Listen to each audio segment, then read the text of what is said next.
Meu objetivo nessas breves palavras com vocês é falar um pouquinho do ambiente de combate à lavagem de dinheiro na Polícia Federal, como ele funciona hoje, ilustrar algumas das principais condutas que são, enfim, voltadas para a lavagem de dinheiro hoje, que nós identificamos nas investigações, e pontuar alguns aspectos da Operação Lava Jato. A Polícia Federal hoje ela tem todas as áreas, todas as suas delegacias também devem investigar a lavagem de dinheiro relacionada ao crime principal dessas delegacias. Então, nós temos lá delegacias de combate ao tráfico de drogas, de armas, meio ambiente, no meu caso, combate à corrupção, eleitoral, tantas outras ali. Então, cada delegacia deve investigar a sua própria lavagem de dinheiro. Não há uma área específica de lavagem de dinheiro, exclusiva de lavagem na Polícia Federal. Porque a lavagem está sempre vinculada a uma conduta criminosa antecedente. Nós tivemos uma importante alteração legislativa em 2012, que colocou a nossa lei de lavagem de dinheiro como uma das leis, como digamos, trouxe uma modernização no combate à lavagem de dinheiro no Brasil, de sorte a transformar qualquer conduta que gere um ganho econômico como uma conduta antecedente à lavagem de dinheiro. Então, até 2012, nós tínhamos ali apenas um rol específico de crimes que poderiam ser antecedentes à conduta de lavagem de dinheiro. Tráfico de drogas, sequestro, crimes contra a administração pública, sistema financeiro. Sonegação fiscal, por exemplo, ela não era um crime antecedente à lavagem de dinheiro. Logo, aquilo que ela gerava de lucro, ou enfim, para o sonegador, toda aquela conduta criminosa envolvendo a sonegação, tudo aquilo e o que ele fazia, os instrumentos usados para disfarçar a própria sonegação e auferir aquilo ali e usufruir daquele crime, não era em si uma conduta autônoma de lavagem de dinheiro até 2012. Então, e quando que o crime de lavagem vem para a Polícia Federal? Quando que cabe a ele ser investigado pela Polícia Federal? Quando o crime anterior, o crime antecedente à lavagem, é um crime federal, um crime que afeta bens, direitos e serviços de interesse da União Federal.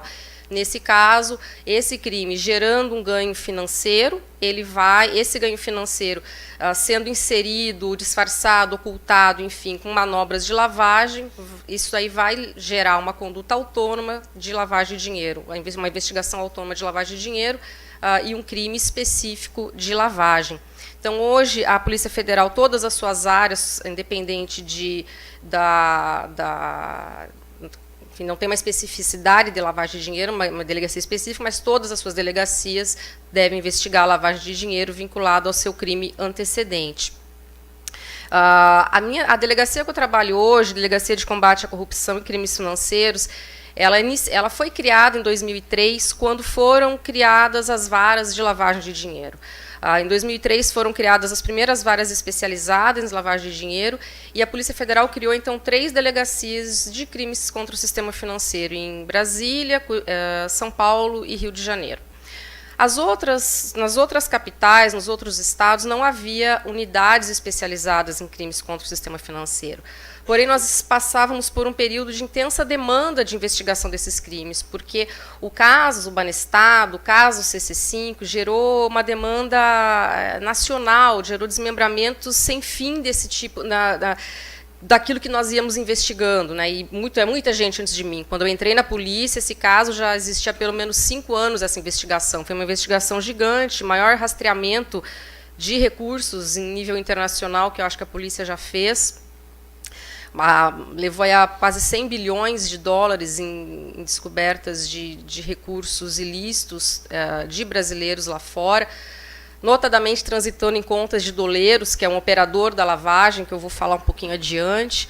E tudo isso levou, desde que começou o escândalo das contas CC5 no Paraná, e infelizmente o Paraná, na década de 90, ele foi uma lavanderia nacional, em razão de vários aspectos, né? Nós tínhamos um banco público que foi convertido numa lavanderia, estava aí tomado por atos de corrupção. Então, havia ali várias facilidades para operadores de lavagem de dinheiro. Nós tínhamos a questão da tríplice fronteira, nós tivemos a questão de uma liberalização das contas CC5 receberem depósitos em espécie, algumas agências situadas em Foz do Iguaçu. Enfim, só esse caso já dá ali mais de uma hora falando para passar ainda por alguns aspectos dele apenas, né? Então, todo esse caso, toda essa atuação, que foi uma atuação conjunta da Polícia Federal, Receita, Ministério Público, tudo isso levou ao Banco Central, levou a um desmembramento muito grande ao longo dos anos, conforme novas contas, novos depositantes, novos, usuários dos serviços desses operadores de lavagem iam sendo descobertos. Isso ia sendo desmembrado e mandado Brasil afora, até mesmo antes de nós termos a nossa própria lei de lavagem, que é uma lei de 98. Então, essa demanda foi gerando nas unidades a necessidade de formar grupos específicos para tratar desses casos de crimes contra o sistema financeiro, e, naquele caso, o principal crime investigado era a evasão de divisas por parte dos clientes desses doleiros e operar no mercado, operar no sistema, operar a instituição financeira sem autorização legal, no caso, que é o principal crime no caso dos doleiros, né? Aqueles que mantinham as contas lá fora, que iam sendo descobertas. Então, esses grupos que foram sendo criados informalmente, grupos de repressão a crimes financeiros, inclusive Santa Catarina foi um dos estados que primeiro criou um grupo desses aqui para lidar com essa demanda. Com o tempo, essa demanda foi aumentando, novos tipos de criminalidade que envolviam o sistema financeiro foram, enfim, surgindo, e em 2012 a Polícia Federal, então, ela cria uma delegacia de combate a crimes financeiros em cada estado, mas ela agrega uma atribuição nessas delegacias, né? Ela agrega o combate à corrupção, que até então o crime de combate à corrupção ele era investigado nas nossas delegacias de crimes fazendários, que elas tinham por carro-chefe a investigação de crimes que envolviam a sonegação fiscal, mas também toda uma área residual da polícia, áreas que não tinham uma delegacia específica, que são diversos tipos de crime, né? Falsidade de todo tipo, fraudes contra a Caixa Econômica, e, enfim, várias coisas, e ali estavam também crimes contra a administração pública, incluindo corrupção e desvio de verba pública. Então, a Polícia Federal, em 2012, transfere esse tipo de investigação para as delegacias de crimes contra o sistema financeiro, e então passa a se chamar, em vez de delegacias de combate a crimes financeiros, delegacias de combate à corrupção e crimes contra o sistema financeiro. E aí nós passamos a investigar também os crimes de corrupção. A Operação Lava Jato, ela inicia não como uma operação de investigação de corrupção, mas como uma investigação de crimes contra o sistema financeiro, especificamente do artigo 16 da Lei 7492, que é operar instituição financeira sem autorização legal. Havia suspeita de um possível operador do mercado paralelo de câmbio, e era isso que nós começamos a investigar ali na delegacia em Curitiba, porque algum trânsito de dinheiro suspeito passou pelo estado do Paraná, em contas que tudo indicava serem de empresas de fachada. E a intenção era que, aprofundando um pouquinho aquilo ali, nós conseguíssemos constatar de fato se estava havendo um câmbio, uma operação de câmbio ilegal ou não, cujo dinheiro passou por nós, quem seriam os clientes, os donos de fato desses valores, e seria uma operação, um tipo de investigação para poucos meses, porque nós tínhamos ali uma fila grande de outros casos que demandavam atenção. E acabou, está aí até hoje, né? Porque o lavador de dinheiro, realmente, se você começar a aprofundar e ter meios de aprofundar, e hoje, muito mais do que no passado, nós temos meios, cooperação internacional, meios mais modernos de investigação, de cruzamento de dados. Então, todos esses mecanismos levaram à possibilidade de se chegar realmente aos reais donos do dinheiro e a como esse dinheiro foi parar lá fora, a como esse dinheiro deu essa volta para parecer lícito aqui ou ali. E aí entra a figura, né, a importância da figura do profissional da contabilidade, porque todos esses mecanismos usados, de uma forma ou de outra, usaram esse profissional, né, de forma consciente ou não, mas há necessidade de se criar empresas, de se conseguir pessoas para se colocar de sócio, de fazer certas operações de comércio internacional simuladas. tudo isso foi usado, né, para lavar o dinheiro oriundo da corrupção, no caso. E por isso eu fico bem contente de estar aqui, poder compartilhar um pouquinho dessa experiência com vocês e ouvir também um pouquinho do que o Dr. Márcio vai falar a respeito do que ele fez na Lava Jato. Então, enfim, esse é o panorama do combate à lavagem de dinheiro na Polícia Federal hoje. Claro, isso nas capitais, no interior, nossas delegacias do interior fazem o que nós chamamos aí de clínica geral, né? Não há núcleos específicos para cada crime, a não ser nas delegacias um pouco maiores do interior. Como é que começa aqui falando brevemente, nessa preocupação com o combate à lavagem de dinheiro? Isso começa na década de 80, com um grande poderio econômico dos cartéis de drogas. Então, ali a ONU vem essa convenção da ONU, Convenção de Viena de 88, em que os países signatários se comprometem a tomar uma série de medidas nas suas legislações com vistas a combater justamente esse poderio econômico dos grandes cartéis de drogas, né, que tinham uma influência especificamente na economia americana, inclusive. Então, o Brasil é signatário dessa convenção em 88, ali ele se compromete a editar uma lei que incrimine a lavagem de dinheiro oriunda do tráfico, a incrementar a cooperação internacional, a melhorar a questão da extradição da lavagem, do confisco dos bens dos traficantes e uma cooperação nas investigações administrativas, tudo isso relacionado ao tráfico de drogas. Então, foi a primeira convenção internacional que traz para os países esse alerta de que era importante voltar os olhos para combater o fluxo de dinheiro ilícito que transitava pelo mundo. O Brasil é signatário, é uma convenção de 88. Em 98, o Brasil cumpre o que ele assina ali. 10 anos depois, ele edita a nossa lei, né, de lavagem de dinheiro, Lei 9.613. E ali nós passamos a ter uma lei de lavagem de dinheiro em 98, que é considerada uma lei de segunda geração, porque os países que editaram suas leis de lavagem logo após a Convenção de Viena, muitos criminalizaram a lavagem, considerando que lavagem de dinheiro era ocultar, dissimular a natureza, a origem, enfim, do dinheiro oriundo do tráfico. O Brasil vem com uma lei de segunda geração em 98, que traz, não é só do tráfico, mas de mais alguns crimes, contra o sistema financeiro, contra a administração pública, alguns outros crimes, mas não todos. E hoje nós temos, a partir de 2012, uma lei considerada de terceira geração, ou seja, qualquer crime é apto a gerar uma conduta autônoma de lavagem de dinheiro, né, um crime autônomo de lavagem de dinheiro.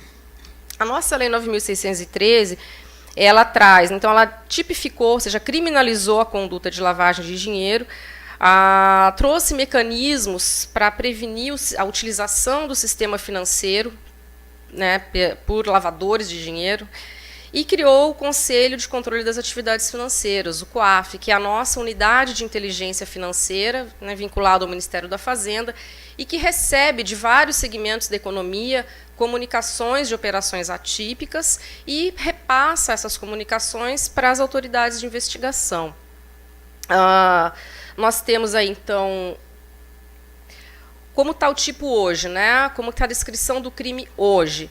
O que é lavagem de dinheiro na nossa legislação? Ocultar ou dissimular a natureza, a origem, a localização, a disposição, a movimentação ou propriedade de bens, direitos ou valores provenientes direta ou indiretamente de infração penal.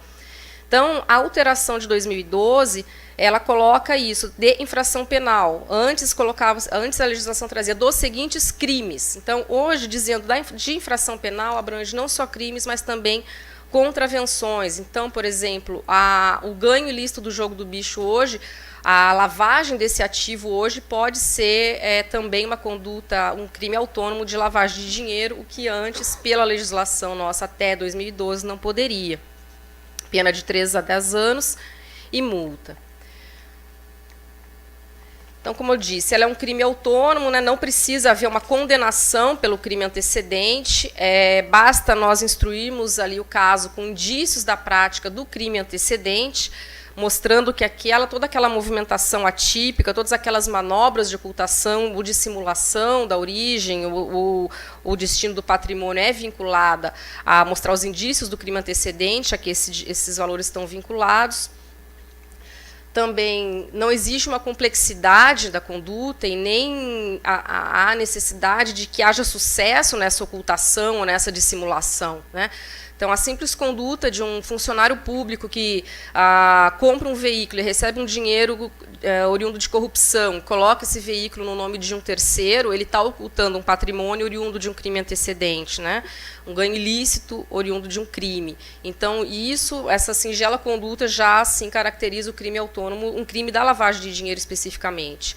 Mas também nós vemos as manobras mais intrincadas e complexas possíveis também, visando ocultar o destino e a origem de um dinheiro, né? Nós vemos aí, hoje, o crime organizado, ele, para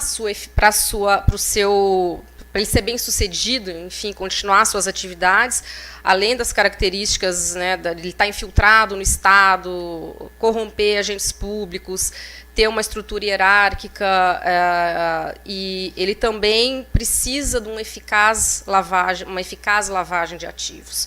Ele precisa reciclar esse ganho ilícito, não só para que esses criminosos usufruam desse ganho auferido ilicitamente, como também invistam na própria manutenção desse crime organizado, dessa atividade criminosa.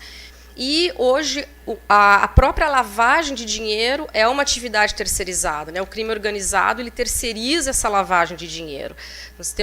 Nós falamos em a terceirização da lavagem, por isso que há profissionais, ou seja, criminosos especializados em montar estruturas empresariais, contábeis, enfim, no Brasil, no exterior, bancárias, no sistema financeiro, no sistema econômico, simular atividades empresariais dos mais diversas, tudo mais para poder justamente dar ao crime organizado o que ele precisa, que é uma eficaz lavagem de ativos ilícitos, não é?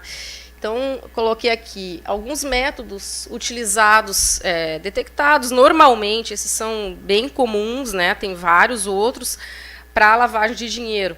Então, o uso de pessoas interpostas ou laranjas, eu até observei ali, reais ou não, porque às vezes a gente identifica na investigação aquela figura do papeleiro, né? A pessoa que vai lá criar uma pessoa física, ele consegue uma certidão de nascimento, dali ele consegue fazer um RG, consegue fazer um CPF, criou uma pessoa física, coloca ela de sócia numa empresa, e aí você tem um instrumento para qualquer tipo de fraude, né? Seja para lavar dinheiro de alguém, para cometer uma fraude bancária, enfim, emitir um boleto que vai também ser usado num qualquer outro golpe. Então, tem lá então, o próprio operador da lavagem, que já é terceirizado, ele também tem tem um pool de profissionais, profissionais, né, entre aspas, que ele aciona para atos específicos da lavagem. Então, ele vai lá conseguir uma pessoa física, né, para colocar de sócio numa empresa, conseguir uma empresa mesmo. Então, em casos, infelizmente, contadores acabaram envolvidos na investigação, eles tinham a parte da atividade deles operando de maneira lícita, parte de maneira ilícita, em que eles, empresas em que um cliente antigo pedia para encerrar, ele dizia, não, eu vou encerrar, fica tranquilo, tal, mas não encerrava a empresa, né, colocava ali sócios, esse tipo de pessoas, laranjas na sociedade, e deixava na gaveta. Então, muitas vezes, um cliente precisou abrir uma empresa, na década de 90, era um representante comercial, precisou emitir nota fiscal, abriu lá a empresa, não deu certo, passa os anos, ele lembra que está com aquilo no nome dele, vai no contador, pede para encerrar, e ele sai de lá achando que encerrou. Anos depois, aquela empresa está sendo usada no esquema criminoso, você vai ver como é que houve a transmissão, quem é o sócio atual, vê que é um laranja, chama o sócio anterior, ele fala, não, eu pedi para encerrar essa empresa, eu tenho, né, fui no contador, pedi para encerrar, para mim não existia mais nada, não sei quem são essas pessoas, nunca assinei transferindo nada. Infelizmente, isso acontece com uma certa frequência. Então, além do uso de empresas de fachada, o uso de empresas legítimas, né? Então, esses profissionais da lavagem, nós chamamos aí de doleiros, que eu coloquei ali como último item, eles também vão atrás de empresas que não gerariam suspeita com certas quantias de dinheiro ou com a natureza de certas operações.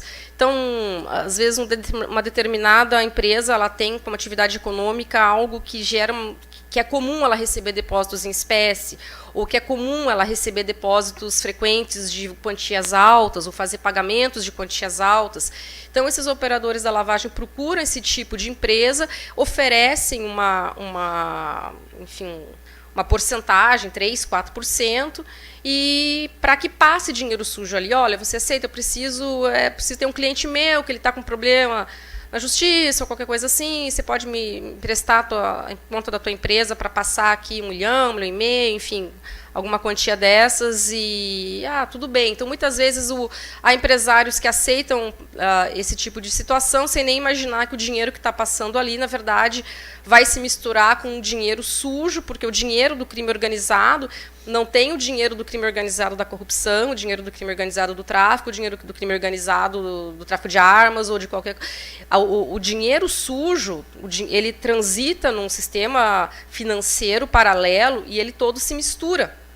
Então, o dinheiro que um comerciante de produto falsificado dá para um doleiro fazer o pagamento lá para a China, que veio para ele, daquele produto que ele importou, esse mesmo dinheiro pode acabar indo parar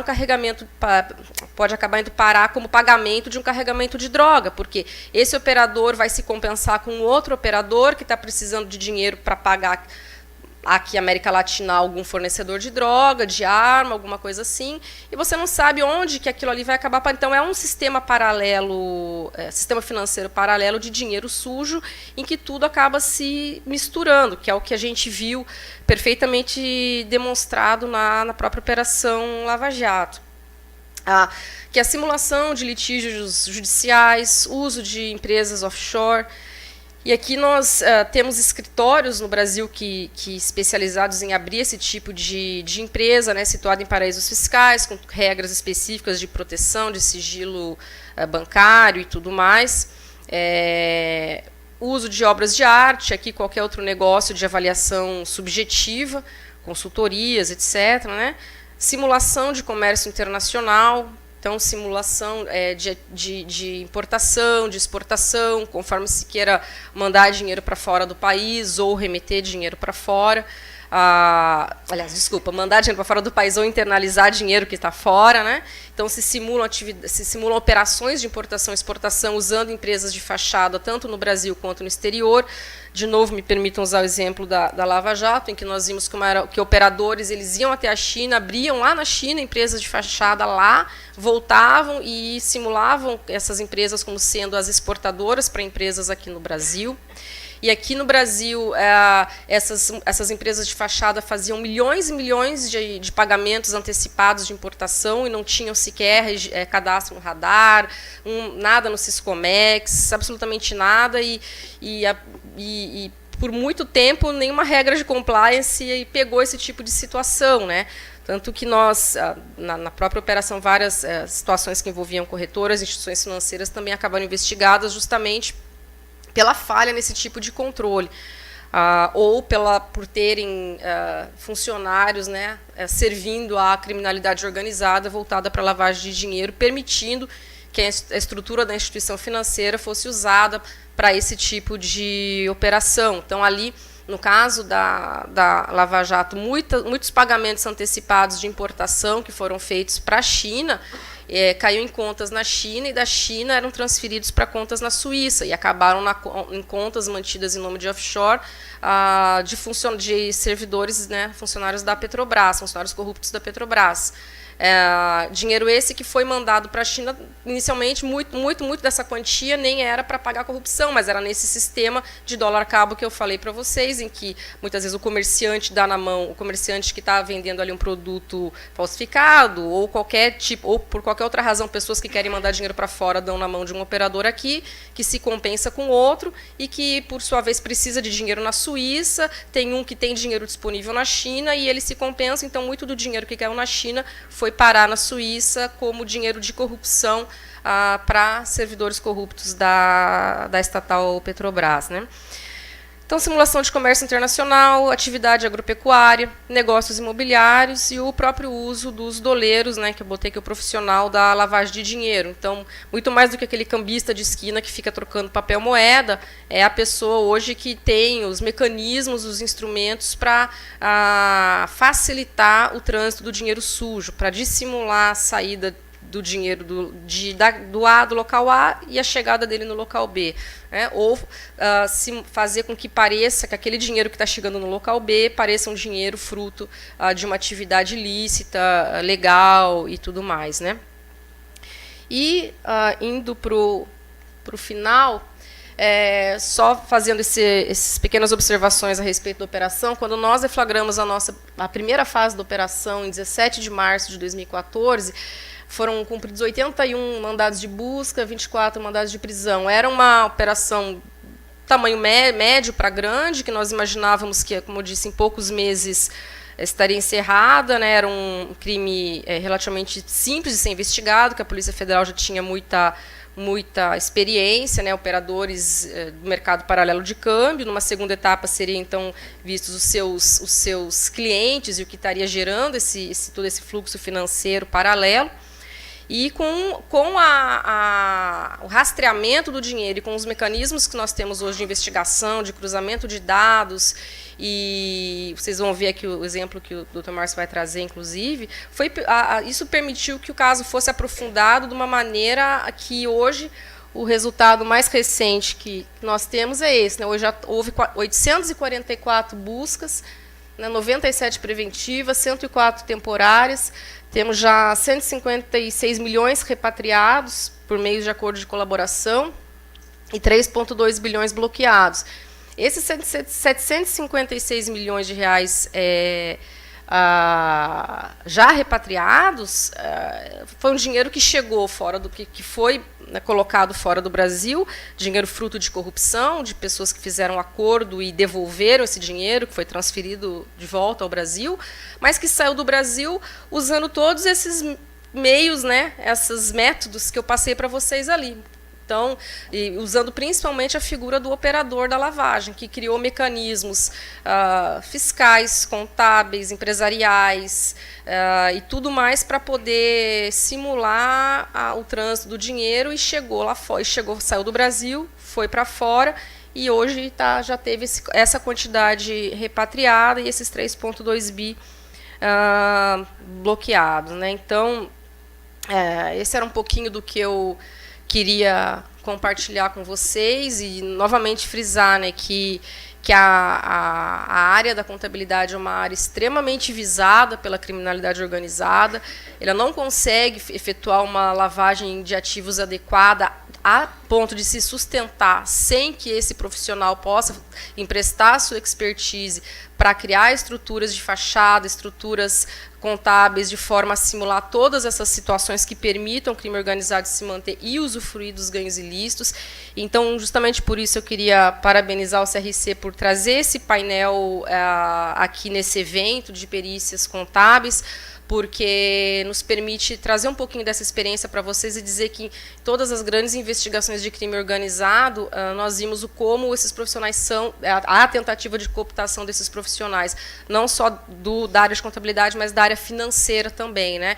Então, hoje, muito do que nós vemos na nossa lei de crimes contra o sistema financeiro, mais do que o combate pela lesão em si do sistema financeiro, o potencial lesão ao sistema financeiro, é sim pelo potencial dele estar sendo usado para a lavagem de dinheiro. Né? Então, esse era um pouquinho do que eu queria trazer. Me coloco à disposição. Hoje tenho a alegria de estar trabalhando aqui em Florianópolis, onde fui muito bem recebida, e os colegas, Petronilho, o colega Ranieri, que foram um dos primeiros que foram lá nos conhecer e nos convidar para esse evento, quando a gente chegou. Então, agradeço muito. Né?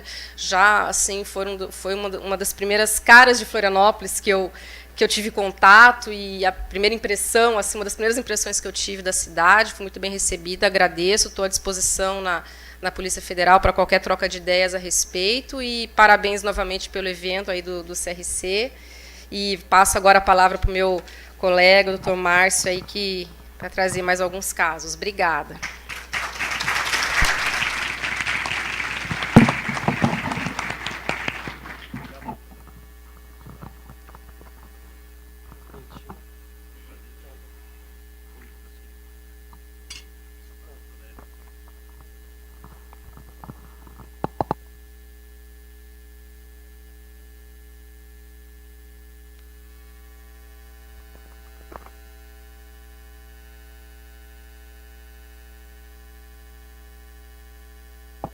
Boa tarde a todos. É um prazer aqui participar do evento do CRC de Santa Catarina.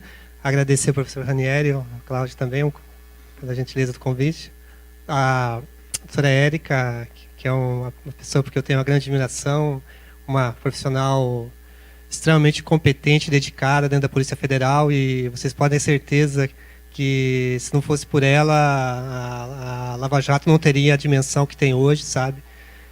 Tivemos a oportunidade de trabalhar desde lá do caso Banestado, no rescaldo do caso Banestado até agora, e realmente tenho até dó dos bandidos aqui agora, sabe?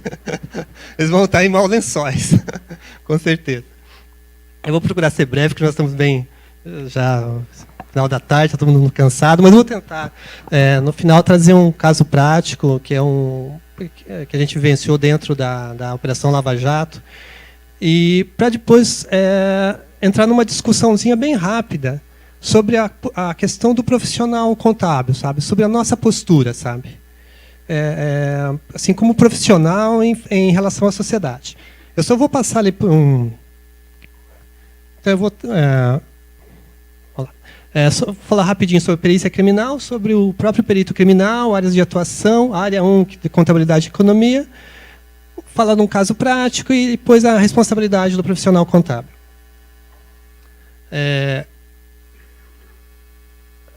A perícia criminal ela está relacionada à coleta de análise e vestígios associados a infrações penais. Normalmente é aquela perícia mesmo que a gente imagina o homicídio, tá a pessoa deitada no chão lá, é assim que normalmente começou a perícia criminal. Era aquela perícia voltada mesmo ao corpo de delito, sabe? Então ela tem muito o aspecto do corpo de delito. Quando a gente olhar no próprio artigo... Onde está pegando? Normalmente é realizado no âmbito da investigação policial mesmo do curso de um processo criminal. E, se a gente olhar o artigo do CPP, ela é realizada quando a infração deixar vestígios. Será indispensável, então, a realização do corpo de delito.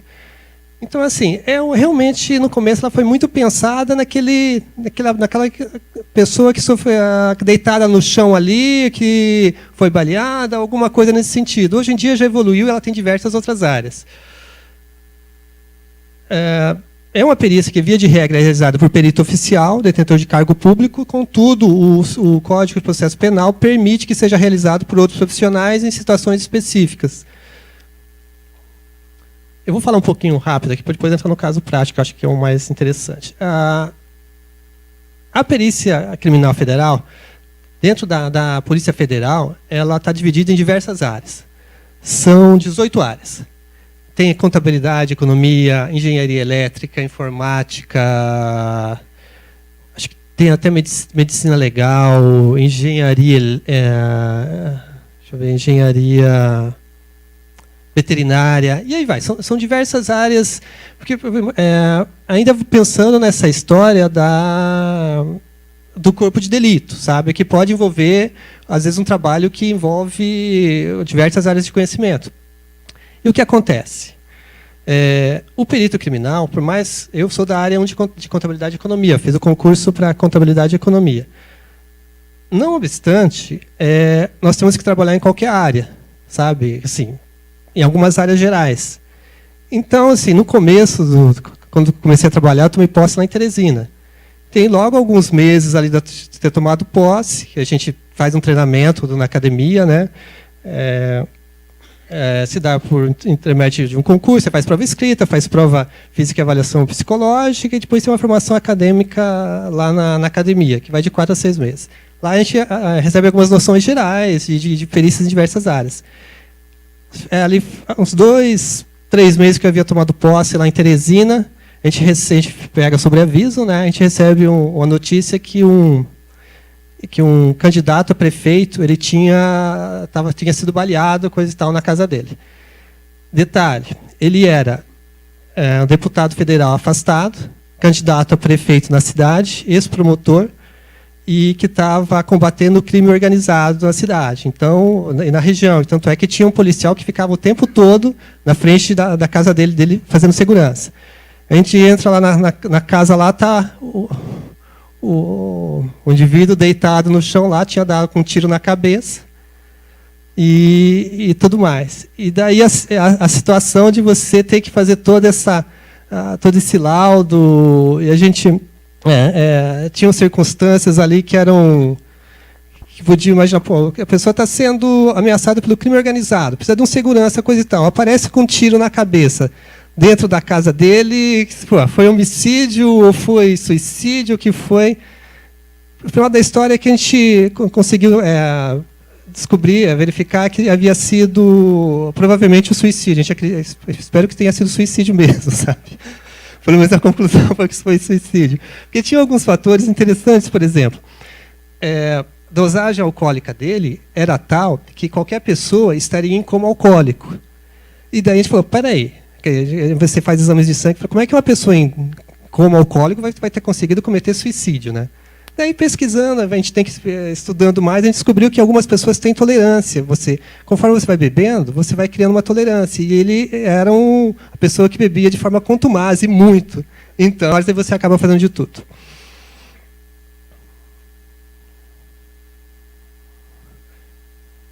Eu não sei para onde que está.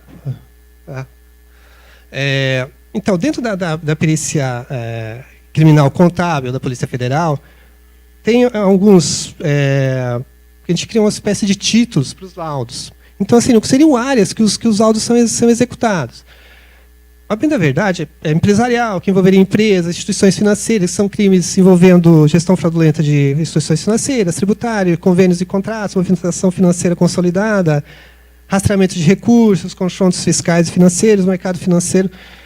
Mas, a bem da verdade, isso é mais técnico, é só para constar no título do laudo lá, que normalmente a gente faz o laudo, termina o laudo de acordo com a aquisitação que veio ou do delegado ou do juiz, e depois que a gente termina, fala, vem cá, qual é o título que eu vou colocar no laudo? Primeiro você faz a perícia, depois você escolhe o título. Então, é meramente formalidades que existem, sabe? Mas, tecnicamente, são essas áreas que existem.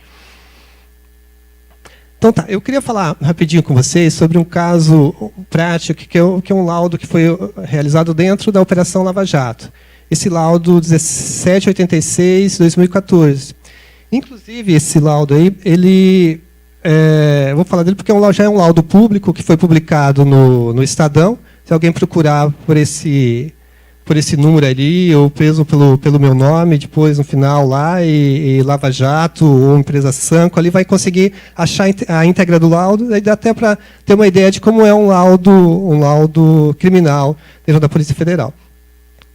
Esse trabalho, inclusive, existe uma Sociedade Brasileira de Ciências Forenses. Esse trabalho foi premiado com o melhor trabalho de perícia oficial na área no biênio de 2014-2015. Então, olha só, esse caso é bem interessante por diversos aspectos. Muitas das perícias contábeis que são realizadas dentro da Polícia Federal, elas são solicitadas na fase de inquérito policial. Então, são solicitadas, na maioria das vezes, pelos delegados que presidem os inquéritos. Esse caso foi solicitado pela defesa na fase processual. Eu, particularmente, essa é uma convicção minha, não sei se é isso ou não, a defesa estava tentando enrolar um pouco o processo. Então, ela tenta falar, vou pedir uma perícia, porque eu consigo ganhar tempo, esse negócio vai demorar meses, às vezes vai demorar anos para ser realizado, e isso não vai julgamento. Às vezes são manobras que existem dentro dos processos judiciais, sabe? Que o Bonilho pediu, né? Eu acho que foi uma manobra, sabe, Érica? Até hoje, eu acho que ele se deu mal. Essa manobra foi uma manobra ruim, sabe? Que às vezes acontece, né? Então tá. Daí o juiz, a defesa pediu, olha, senhor juiz, eu quero que seja realizada uma perícia, porque papapá, para esclarecer os fatos. Então tá. Daí o juiz da ação, que é o doutor Sérgio Moro, apresentou 6 quesitos. A defesa do acusado, Márcio Bonilho, que eu acho que era quem tinha solicitado a perícia, apresentou mais 11 quesitos. A defesa do acusado Alberto Youssef, que é um doleiro conhecido, aí apresentou mais 5 quesitos. A defesa do acusado, Valdomiro de Oliveira, apresentou mais 6 quesitos. E o Ministério Público apresentou mais 3 quesitos, que cada um era separado em pelo menos mais letra A, B, C e D, alguma coisa assim, que dava mais um monte. O juiz determinou a realização da perícia no prazo de 45 dias. Daí vocês imaginam o tamanho do problema que a gente tinha pela frente. Daí o doutor Sérgio Moura, o doutor Érico conhece muito bem, né? A gente chega lá falando, olha, vai ser muito pouco tempo para realizar essa perícia no prazo de 45 dias. Não, eu entendo, tem sentido assim, você tem mais uns 10 dias, se demorar uns 10 dias, 15 dias a mais, não tem problema. E você vai fazer o quê? Você tem que fazer, né? Então, tá. Então, como a gente tinha um prazo curto para a realização da perícia, normalmente a gente trabalha na perícia criminal, a gente trabalha em gabinete, a gente solicita os documentos e fica analisando em gabinete. Nesse caso, eu era o primeiro perito, a perícia foi designada para mim, então era a minha responsabilidade dar andamento nesse negócio. Então, o que a gente falou? Não, tem que criar uma sistemática diferente para trabalhar nessa perícia. Então, de imediato, nós começamos a digitar algumas notas fiscais, alguns documentos que já tinham nos autos do processo. Eram em torno de 1.000 e tantas notas, que davam 2.500, 1.600 linhas de produtos que a empresa tinha comercializado. Só que a gente viu, olha, se a gente ficar nesse ritmo, não vai dar tempo de concluir. Então, a gente decidiu fazer diligências no escritório da empresa em São Paulo. Sabe? Olha, vamos precisar de alguns documentos, não adianta. Se a gente for solicitar esses documentos, a prática indica que vai demorar pelo menos um mês para eles responderem para a gente que vão mandar. Então, a gente falou, vamos entrar dentro da empresa e, olha, preciso disso, preciso daquele outro. Evidentemente, tinha autorização judicial, o juiz falou, não, pode ir, está aqui a autorização judicial, pode solicitar para a empresa que a empresa vai cumprir. Eu também realizei a visita à matriz da construtora Camargo Corrêa em São Paulo, também para solicitar documentos. Foi realizada a visita à sede da Petrobras no Rio, que eu também realizei. E foram solicitadas informações complementares enviadas pelas empresas Sanco, que era Sanco Cider e Serviços, Camargo Corrêa e Petrobras. Bem como outros dados nos autos. Tinha muito documento. Sabe? Além da contabilidade dessas empresas, um monte de coisas que estavam nos autos. E era um trabalho que envolvia tanto questões contábeis, quanto de financeiras, quanto de engenharia. E esse era um dos problemas, porque em certos momentos eles perguntavam sobre fatos que não eram necessariamente contábeis, envolviam engenharia, conhecimento de engenharia. Daí a gente falou, então tá, vamos tentar, acho que a gente tentou conversar com o doutor Sérgio Moura, se não me falha a memória, a respeito de desmembrar essa perícia, fazer então de contábil, a gente falou, negativo, tem que sair logo, esse negócio é sair no prazo. Então, é assim. Então, o que aconteceu? A gente olhou uma coisa que nem existia dentro esse tipo de laudo dentro da Polícia Federal, que saiu um laudo de contabilidade e engenharia, que a gente tratou numa parte dele de contabilidade e numa outra parte alguns aspectos relacionados à engenharia. Porque seria estranho até um perito de contabilidade estar falando sobre alguma coisa que é totalmente alheia à minha área de conhecimento. E aqui o que acontecia? A quesitação importava principalmente na discussão da existência de superfaturamento na venda de tubulação para a refinaria Abreu e Lima, que essa venda de tubos foi realizada pela empresa Sanco Cider ao consórcio Camargo Correia, que prestava serviços à Petrobras. Então, o que acontecia? Essas empresas vendiam tubos para o consórcio, que prestava serviço, o consórcio da Camargo Correia, que prestava serviços para a Petrobras. E existia uma suspeita, a maioria da quesitação, inclusive da defesa, era, olha, tem superfaturamento nos tubos? Os tubos foram vendidos de forma superfaturada? E o que acontecia? A gente estava tratando de tubos para construir uma refinaria. E envolve, por exemplo, um tubo específico de tamanho específico com certo material de revestimento específico para aquela refinaria. Como é que você vai comparar esse preço de produto com outros preços de produto do mercado para saber se esse preço está superfaturado? Se você comparar, por exemplo, uma garrafinha d'água da marca tal, você consegue, olha, fulano vende por X, fulano vende por X, tem um preço médio. Agora, se você está vendendo por 2 vezes X, esse negócio provavelmente está superfaturado. Mas aquilo ali a gente não tinha nenhuma ideia de como tratar a princípio essa questão do superfaturamento, mas era essa a questão principal, que era a quesitação, principalmente da defesa de quem havia solicitado a perícia, que era do Márcio Bonilho. E ele estava certo, sabe? Por incrível que pareça, a defesa estava certa nesse aspecto. Infelizmente, não todos para eles, né? Então, o que acontecia? Quanto à questão do superfaturamento dos tubos, a gente teve que pensar alguma coisa para dar uma resposta. Tinha que responder essa acusação, tinha que responder o juiz, tinha que fazer a perícia. Pode não ser, de repente, tecnicamente, a melhor forma, sabe? Mas a gente conseguiu chegar a algum aspecto aqui. A primeira vertente que a gente estudou isso foi comparando-se o custo dos produtos vendidos frente ao valor de venda dos produtos. Sabe? Então, o lucro bruto ali que aqueles produtos estavam gerando em determinado período. Essa venda de tubos ela foi realizada ali dos anos de 2011 a 2013. E a gente pegou o lucro bruto deles de outros anos também. E verificou mais ou menos o comportamento que eles tinham em outros anos para ver se mantinha o mesmo comportamento nesse período. Vamos supor que nos anos anteriores eles estivessem tendo ali uma lucratividade de 10% nesse lucro bruto. E chegasse nesse período ali, passasse a ter uma lucratividade de 40%. Espera aí, tem alguma coisa errada, tem alguma coisa aí que de repente não pode não estar certo. Sabe? Então nós tentamos nessa primeira vertente e a gente acabou verificando que estava compatível, estava tudo linear, talvez por isso que eles tenham pedido até a aquisição se tem superfaturamento. Até não é uma questão lógica. Né? Se a pessoa chega e pede para você, olha, a defesa, olha, tem superfaturamento aqui? Vai falar, espera aí, meu camarada, você não vai pedir algo que vai te incriminar, né? Então você já meio fica desconfiado que de repente está certo o que ele está pedindo. Mas mesmo assim, nós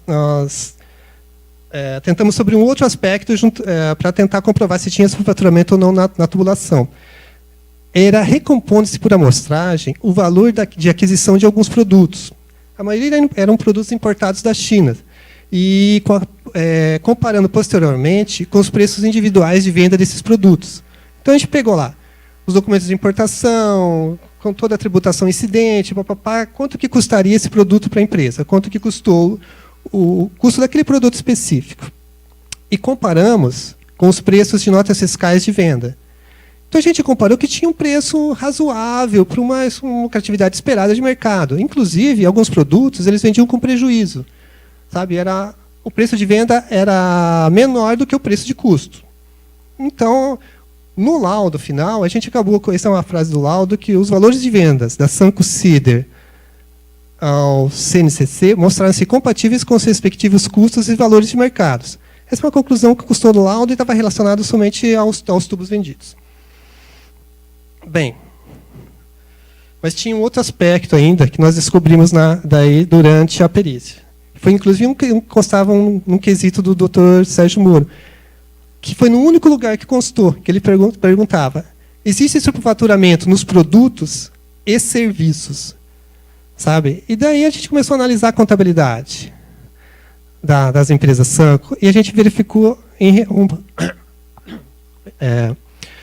que, além de eles venderem produtos, eles também prestavam serviços, venderam prestação de serviços para o Consórcio Nacional Camargo Correia. E daí que a coisa começa a ficar interessante. Eles tinham vendido aproximadamente 150 milhões de tubos de 2011 a 2013 para o consórcio. Esse foi o valor de venda de tubos. Nesse mesmo período, eles prestaram 38,7 milhões a título de prestação de serviços pagos pelo CC às empresas Sanco Cider e Serviços. Quer dizer, ele disse que prestou serviços para o consórcio de 38,7 milhões. Daí a gente vai tentar adivinhar, mas que serviço foi esse que você prestou? Daí começam os esclarecimentos deles aí acerca desse serviço. Isso estava em alguns contratos e outras declarações que nós fomos pegando por escrito e tudo mais. E eles eram proclamados como sendo atinentes principalmente a preparação de documentação técnica relativa ao material comercializado. Sabe? Então você fala assim, eu estou te vendendo esse tubo aqui, eu estou te vendendo esse microfone aqui, mas olha, vou cobrar pela prestação de serviço para te mandar o manual dele, tá? Eu vou fazer o manual, custa, nós estamos falando 38,7 milhões, quase 40 milhões, perto de 150 milhões de vendas em tubos. Pois é.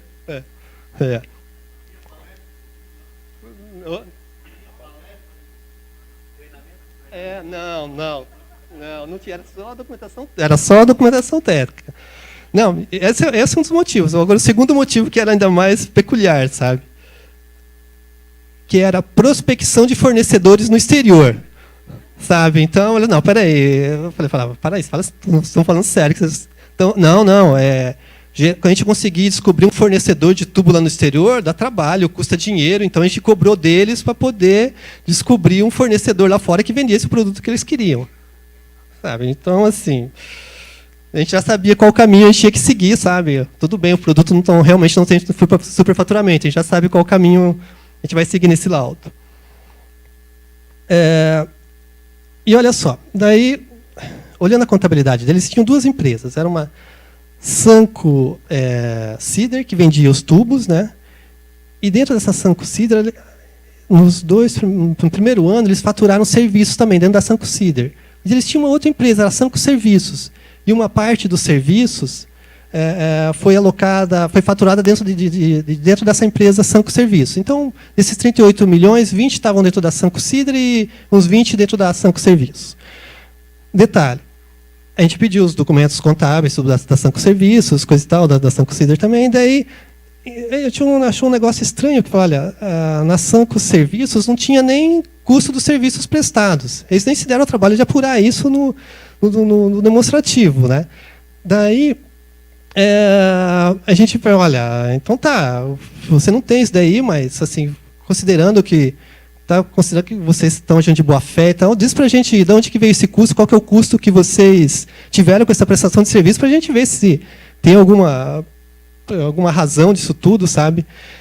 E daí o que a gente percebeu é que eles se informaram que boa parte desses custos deles eram os valores destinados a empresas MO Consultoria e GFD Investimentos, que eram empresas controladas pelo doleiro Youssef. Então, quer dizer, o custo do serviço deles prestados era o dinheiro que ia para o doleiro, que eles diziam, não, mas é porque Youssef ajudou a gente a fazer um negócio, coisa e tal,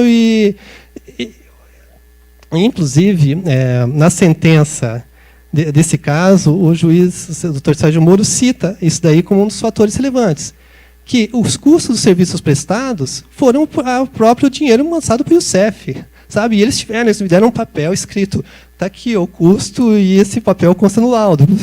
Eles tiveram a capacidade de... mas não tinham mais, iam fazer o quê? Eles não tinham mais nada que justificar, sabe? Praticamente na contabilidade eles só tinham a prestação de serviços e essas saídas para essas empresas. Não tinham muita saída, sabe? Então, olha só, daí, ainda analisando nisso daí, nós fizemos um comparativo, essa linha azul, foi a receita de serviços, tanto das empresas Sanco Cider quanto da empresa Sanco Serviços, de 2011 ali a 2013. E embaixo foram pagamentos para MO e GFD. Se vocês olharem, esse gráfico também consta no laudo. Tem o mesmo comportamento. Conforme eles iam recebendo o dinheiro CN do consórcio, que era atinente a gente não se sabe o que é até agora, né, mas propina, né, eles, ao mesmo tempo, já iam repassando quase ao mesmo tempo para as empresas do Youssef.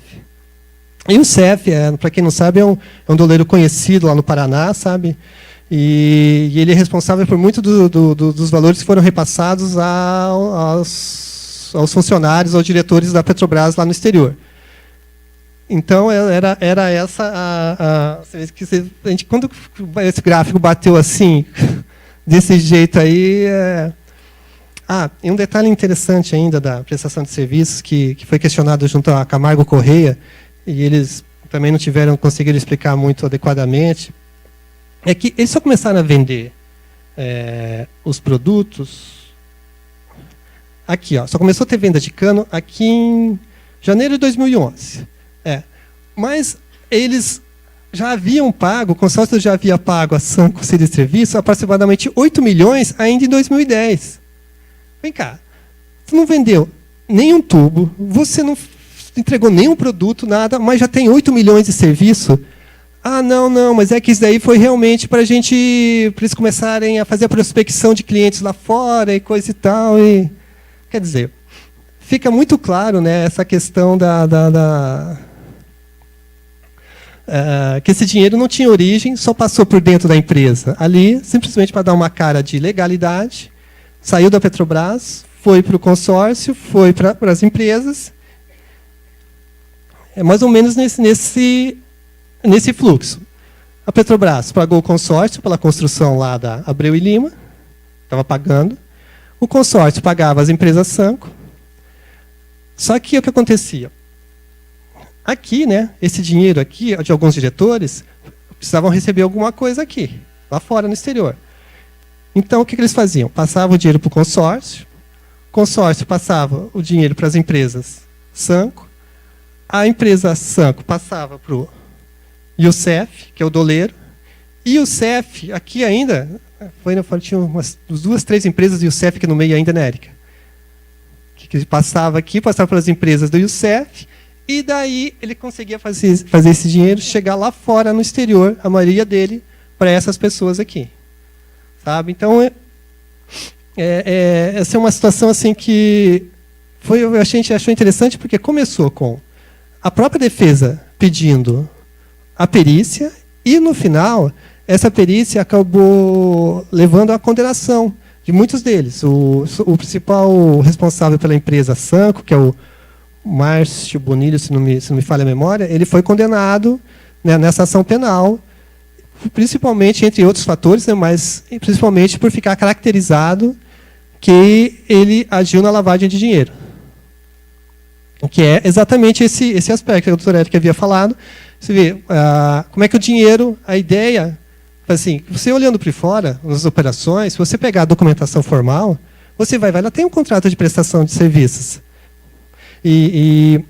Você tem a nota fiscal de prestação de serviço, mas conforme você vai aprofundando, você vai comparando custos dos serviços prestados, você vai olhando se aquele serviço teria alguma motivo de ter sido prestado ou não, a gente verifica que não faz sentido. E é esse aspecto que eu queria conversar com vocês. É a responsabilidade nossa, sabe, como profissional contábil nesse aspecto. Porque dentro da empresa, e assim, como perito, como auditor, é um negócio estranho. Você sabe, a gente bate o olho no balanço, parece que aquela coisa estranha ali chama a atenção, puxa teu olho para aquele negócio lá. É um negócio, você sabe que ali tem alguma coisa que não está certa. Sabe? Porque foge do padrão normal, porque esse custo nunca poderia estar tão alto, e a gente normalmente espera um certo comportamento de valores. E quando a gente vê que esse comportamento de valores não está se comportando do jeito que a gente esperava, a gente imagina que tem alguma coisa errada. E a maioria das vezes tem, sabe? E a experiência mostra que a maioria das vezes que a gente vai a fundo nisso, a gente identifica que realmente tem uma coisa errada. E exatamente, para linkar com o que a Érica havia falado, sobre a questão da lavagem de dinheiro.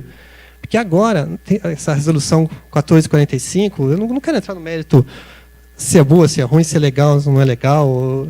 Sabe?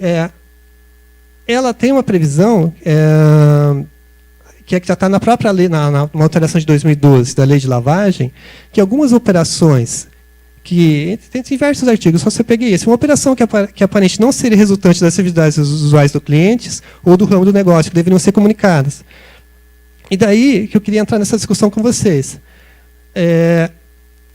Se nesse caso aqui, esse caso aconteceu até 2013, então essa resolução não estava em vigor, então por isso que eu até vou fazer esse comparativo para o profissional ainda não tinha essa responsabilidade.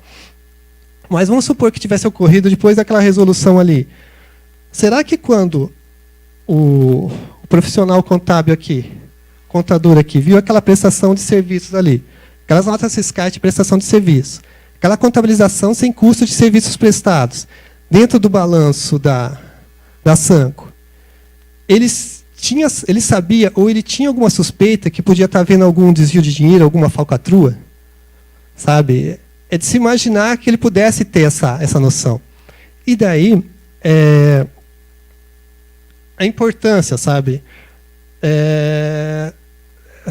dessa ação. Porque o que acontece? A lavagem de dinheiro, ela é necessariamente, a menos que você compre algo ilegalmente, com o nome de terceiros, coisa e tal, mas se você quiser esquentar o dinheiro mesmo, ele vai ter que passar por dentro de empresas, ou ser pessoa física, mesmo alguma coisinha ali, mas a maioria das vezes dentro das empresas, sabe? E eu acho, sabe, que é uma opinião particular, eu acho que a responsabilidade nossa, sabe, com a corrupção tem que existir, sabe? Porque é uma questão que a corrupção, por mais que a gente possa não perceber, mas ela está passando muito próximo às nossas mãos, às vezes todos os dias. Sabe? E a corrupção é um mal que, nesse país, é o que praticamente afunda esse país. Ele alimenta político corrupto, ele alimenta crime organizado, ele alimenta um monte de coisa. O crime em si, ele não tem muito objetivo, se não for como objetivo final de lavar o dinheiro. Não adianta para o criminoso roubar dinheiro aqui, roubar dinheiro ali. Ele vai fazer o quê com o dinheiro? Vai dormir em cima do dinheiro? Vai fazer fogo e se esquentar com o dinheiro? Não resolve. Ele tem que levar aquilo para a atividade do dia a dia dele. E como ele faz isso? Através da lavagem. E eu quis mostrar esse caso para vocês, porque ali a gente consegue perceber muito bem. Passou pela mão do profissional contábil. Ele não tinha nenhuma responsabilidade ainda nessa época. Mas ele poderia ter, agora, vamos supor que fossem em épocas atuais, ele poderia ter comunicado uma operação como essa. E isso já levantaria algum...